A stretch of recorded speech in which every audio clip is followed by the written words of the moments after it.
السلام علیکم۔ کیا آپ جانتے ہیں جب ہم باتھ روم استعمال کرنے کے بعد جب فلش کرتے ہیں تو وہ جو پانی کے قطرے ہوتے ہیں یہ کتنی دور تک جاتے ہیں؟ آپ کہہ رہے ہوں گے کہ اس کے اندر ہی رہتے ہیں، کموڈ کے اندر ہی رہتے ہیں، اور کدھر جاتے ہوں گے؟ آج کی ویڈیو دیکھنے کے بعد آپ اس کے اوپر غور کرنے پہ مجبور ہو جائیں گے۔ یونیورسٹی آف کولوراڈو میں ریسرچرز نے ایک تجربہ کیا۔ انہوں نے لیزر لائٹ کے ذریعے اور کیمروں کے ذریعے یہ چیک کیا کہ جب ٹوائلٹ فلش کیا جاتا ہے کموڈ کو اور اس کا ڈھکن اگر بند نہ ہو تو یہ پانی کے قطرے کہاں تک جاتے ہیں۔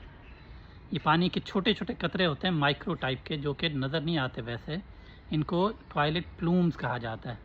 تو یہ ٹوائلٹ پلومز کو انہوں نے چیک کرنا تھا کہ یہ کتنی دور تک جاتے ہیں اگر اس کا ڈھکن بند نہ ہو تو جب انہوں نے دیکھا، جب لیزر اور کیمروں کے تھرو لائٹ بند کر کے انہوں نے جب اس کو فلش کیا تو یہ جو قطرے تھے چھوٹے چھوٹے، یہ تقریباً کوئی 1.5 میٹر دور تک گئے، 1.5 میٹر اوپر اور 1.5 میٹر سائڈ سے بھی۔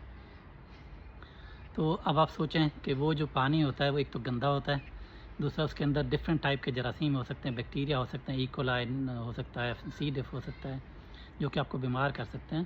لیکن اس سے بھی زیادہ جو بری بات ہے وہ یہ ہے کہ اس کے قریب قریب ہمارے ٹاول بھی ہوتے ہیں، ہمارے ٹوتھ برش بھی رکھے ہوتے ہیں کبھی کبھی، تو وہ بھی گندے ہو سکتے ہیں اور پھر وہی ٹوتھ برش ہم منہ کے اندر مار رہے ہوتے ہیں۔ تو اس لیے جب بھی ٹوائلٹ کو فلش کرنا ہو کموڈ کو تو اس وقت اس کا ڈھکن بند کر کے کرنا چاہیے۔ اب اس میں ایک احتیاط کی ضرورت ہے کہ جب آپ ٹوائلٹ سیٹ پہ بیٹھیں تو بالکل پیچھے ہو کے ٹیک لگا کے نہ بیٹھیں کہ آپ کی شرٹ وہ لڈ کے اوپر لگے، کیونکہ اب لڈ اس کی ڈھکن جو ہے نا وہ خراب بھی ہو سکتا ہے، اس لیے اس کو صاف تو کرتے رہنا چاہیے، لیکن پھر بھی پیچھے ٹیک لگا کے نہیں بیٹھنا ہے، تھوڑا آگے ہو کے بیٹھنا ہے تاکہ آپ کی شرٹ خراب نہ ہو۔